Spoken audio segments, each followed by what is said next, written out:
Good morning. My name is Dr. Joe O'Brien, and today's discussion involves the concept of leadership. Our agenda includes the differences between leadership and management, a definition of leadership, and the background and major classical studies of leadership. Additionally, we will discuss the major traditional theories of leadership, including trait, behavioral, power influence, and situational approaches. We will conclude our discussion with current integrative approaches to leadership, any final questions, and a short assignment. Before we begin our discussion of leadership, we must ask the perennial question that has plagued the study of leadership for years. Are leaders born or made? After many years of pondering this question, the answer seems to contribute to the elusiveness of the concept. Leaders are both born and made. The research seems to support the duality of the answer in that Parks and Heifetz of Harvard University stated that leadership can be taught and developed, suggesting that it may never be natural to some individuals, but through practice can be learned and developed. However, recent leadership studies by Gallup indicate that leaders have natural talents to lead, namely a command talent. Such natural talents involve naturally reoccurring patterns of thoughts, behaviors, and feelings that can be productively applied regardless of the situation, the condition, or the relationship. So where does that leave us? Well, we are left with another dilemma regarding the differences between leadership and management. As the chart details, there are very distinct differences between leaders and managers in organizations. Those differences are as follows. Leaders have a tendency to innovate and adapt to change, while managers seem to administer systems, processes, and procedures. Leaders are more an original, whereas managers are more a copy. Leaders have a tendency to see and develop the potential of their people, while managers have a tendency to perceive and maintain their systems and structure. Bearing that in mind, it would be natural for us to see that leaders' focus would be on people, while managers' focus is on systems and structure. Bearing in mind the fact that the focus of leaders is on people, one of the major characteristics that leaders exhibit is that they inspire trust, whereas managers rely more on control. Leaders have a tendency to take a long-range strategic perspective, while managers take a more tactical or short-range view. The other major difference between leaders and managers involves the questions that they ask in organization. Leaders have a tendency to ask what and why, whereas managers have a tendency to ask how and when. Both of those questions seem to provide perspective on the next major difference between leadership and management, because leaders have a tendency to challenge the status quo by asking what and why, whereas managers seem to accept the status quo and have a tendency to focus on how are things going, how are the systems working, and when will the work be done. And finally, a major difference between leaders and managers is leaders have a tendency to do the right thing, whereas managers do things right. Therefore, leadership is a concept that we can identify as both natural as well as developed, however different from management. Additionally, we can recognize leadership when it is effective or dysfunctional. In theory, many definitions, 850 to be exact, according to Bennis and Nannis, have been presented in the literature. However, leadership is a very difficult concept to operationalize in practice throughout organizations, and therefore is extensively researched, yet remains very elusive. Stockdale in 1974 supported this conclusion when he stated, "There are almost as many definitions of leadership as there are persons who have attempted to define the concept." For the purpose of our discussion, leadership will be defined as the ability to influence a group toward the achievement of a vision or a set of goals.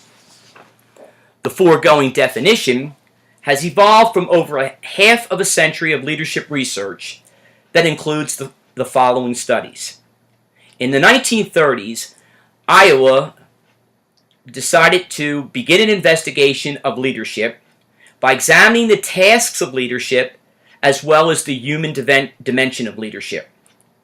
Later on, a few years later, as a matter of fact, Ohio State initiated much of the research in the late 1950s on leadership behavior through pioneering programs that identified the concepts of consideration, or leader support or concern for people, as opposed to a leader's focus on initiating structure, whereby the leader defines and structures roles and formalizes goals for the organization.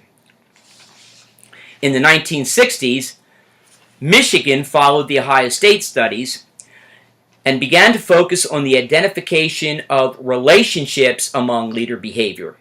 As a result, these studies identified effective leadership behavior as being either task-oriented, relations-oriented, or participative-oriented behaviors. In the 1970s, we see both Hershey and Blanchard and McGregor-Burns focusing on different aspects of leadership.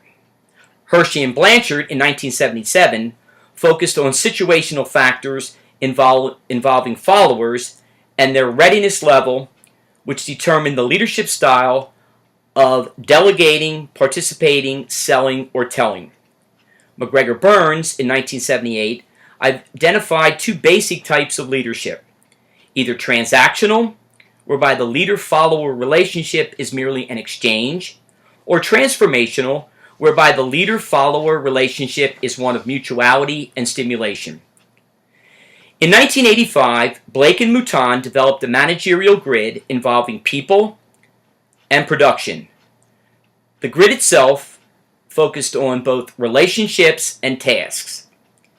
In 1987, Kouzes and Posner took a different perspective by focusing on a set of practices of effective leaders that included challenging the process, inspiring a shared vision, enabling others to act, modeling the way, and encouraging the heart.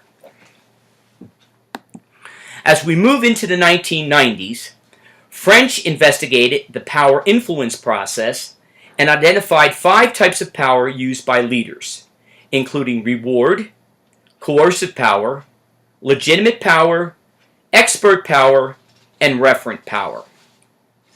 Greenleaf, in 1998, turned the concept of leadership upside down when he identified leaders as servants with a focus on service and stewardship of both people and resources. At the turn of the century, in 2001, Blackaby and Barna identified the 3 C's of spiritual leaders as being call, character, and competencies of effective leadership. Approximately 7 years later, Gallup, in 2008, through the concept of strength-based leadership, identified 4 domains of leadership. Those 4 domains included executing, influencing, relationship building, and strategic thinking, using 34 different talents. To attempt to categorize the extensive and bewildering literature, Yuckel in 2002 classified leadership into 3 types of variables. Those 3 variables included characteristics of leaders, characteristics of followers, and characteristics of situation. These 3 variables have been used to develop a number of conceptual approaches to close the gap between theory and practice. These approaches include identifying the traits of a leader, differentiating leader behaviors, determining the scope and power of influence of a leader, applying different approaches depending upon the situation the leader finds him or herself in, and finally integrating different approaches to becoming a leader.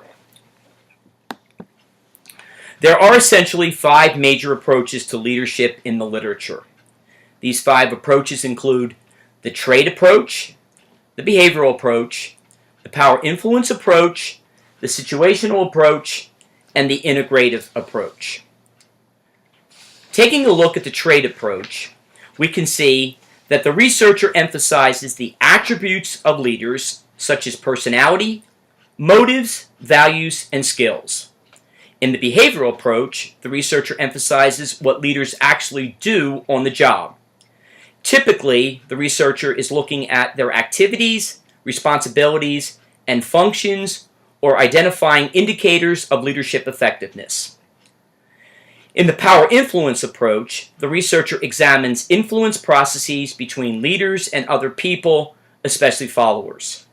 In the situational approach, the researcher emphasizes contextual factors of leadership that influence leadership processes, including follower characteristics, the nature of work, the type of organization, or the nature of the external environment. In the integrative approach, the researcher includes more than one type of leadership variable. For instance, taking a look at either the traits or the behaviors of leaders in a particular situation.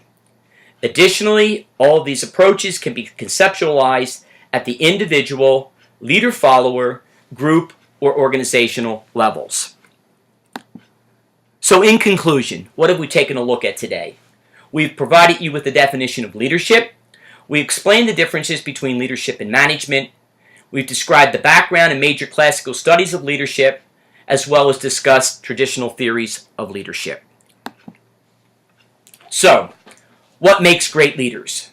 Is it a trait, a behavior, a situation, a power influence process, or an integration of all of the above?